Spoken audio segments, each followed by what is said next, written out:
random afternoon in 2023, this video appeared on my YouTube feed. At first, I was like, why does something that looks like Cacamelon show up in my feed? But then I saw the views. Like, what type of sorcery is this? I was skeptical and dying to click on it just out of curiosity. And in the end, I just fell, guys, okay? But I was not prepared for the emotional damage my mind was going to have.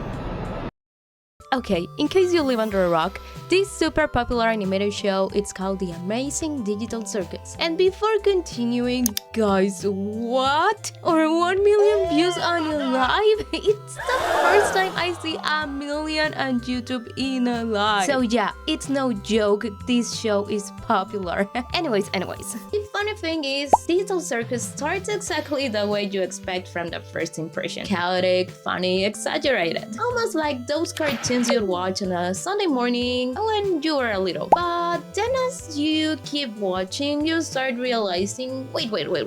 This is not just being random for the sake of being random. There is something much deeper happening underneath all of this. The show consists of a group of characters trapped inside, well, you guessed it, a digital circus world that they don't fully understand. The main cast consists of our main character, Pomni. Our first impression of her is a highly anxious clown right in the border of insanity, trying to look desperately for an exit of this world. Then we have the other characters, or the rest of the cast, right? Like this purple rabbit called Jax. You will love him or want to kick him to the moon depending on your state of mind. Then there's Ragata, the optimistic ragdoll. Then there's Kinger. He is a little cuckoo, but personally, he's my fave. There's a reason why he's like that. Then there's the ribbon with masks, Gango, really interesting choice of character design by the way. And Stubble, a mixed match toy look-alike.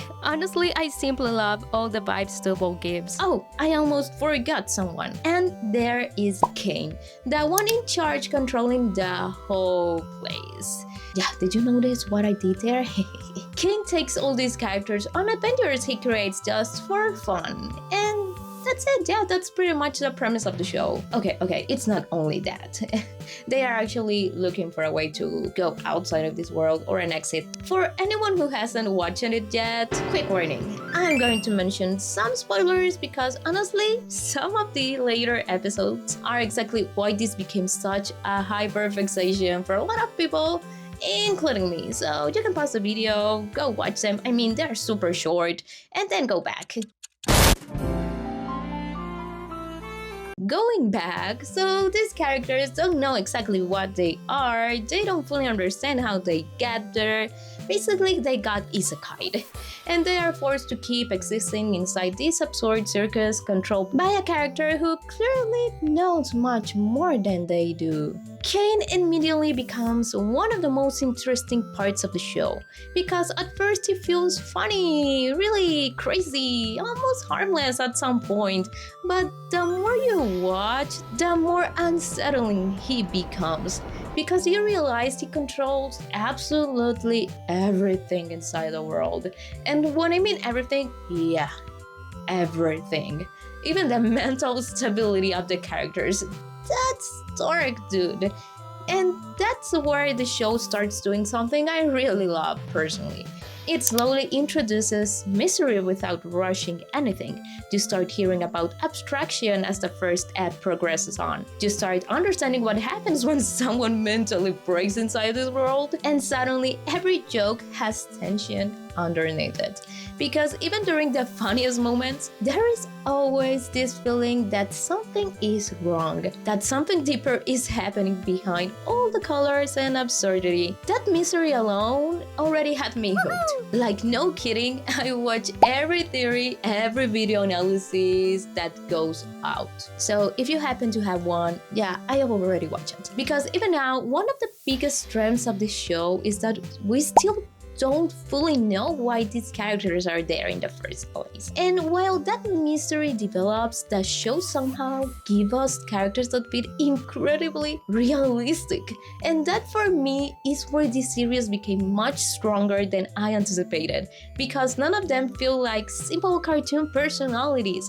Ironically, they don't follow an archetype. No Jacks, they don't. They all carry something very recognizable emotionally and physically. One of the characters I connected with the most was Gango, and I think part of why I connected with her so much is because there is something painfully familiar in that insecurity she has. That feeling of constantly trying to hold yourself together while also feeling like internally you are more affected than people realize, or just screaming in your mind. And maybe because I'm an artist too, I think I naturally connected with that emotional side even more. But what surprised me is that I saw little pieces of myself in several characters, because at the end of the day, this show knows it's writing well. Even when everything visually is absurd, they are certain reactions or certain ways the characters protect themselves emotionally that feels very real. For example, there are moments where you can understand what it means to emotionally shut yourself down just to avoid pain, to reject parts of yourself because feeling less becomes easier than feeling too much.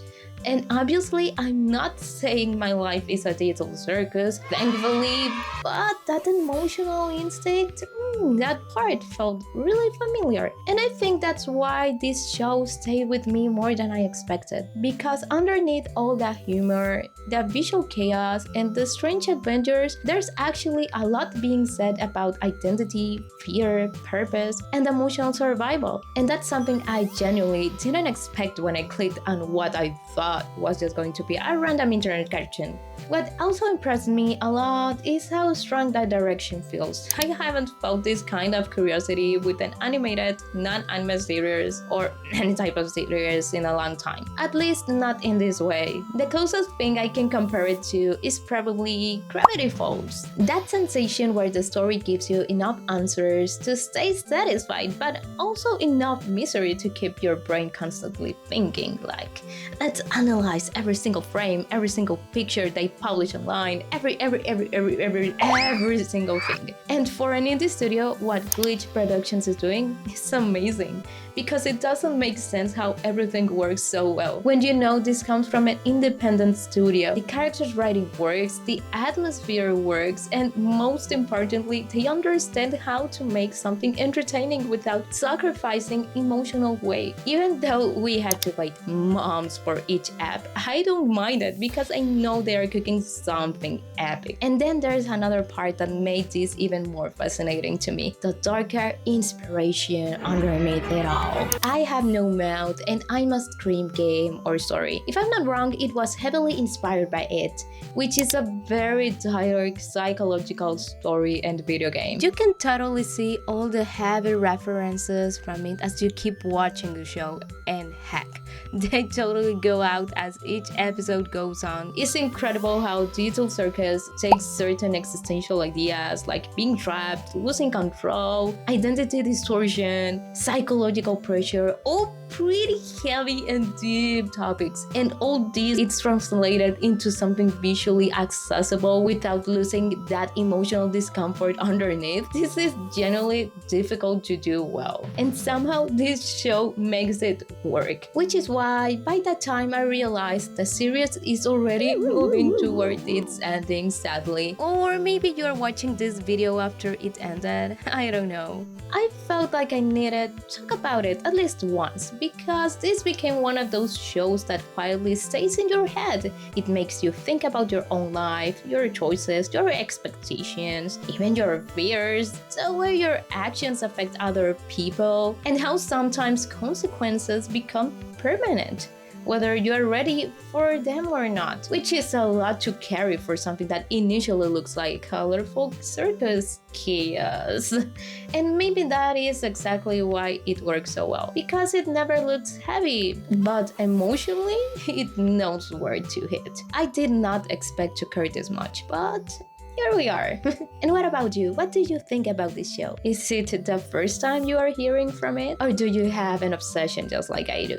Let me know in the comments below. I also can't wait to read any theory or story you have with the show. By the way, what do you think of this video style? I'm trying out different types of content and topics lately to see where I am most comfortable with, also just to have fun with you guys. So definitely let me know if you want to see more stuff like this, or if there's anything I can improve, or any other topic that you want me to talk about. Anyways, stay awesome, be kind, and I'll see you on the next one. Bye bye!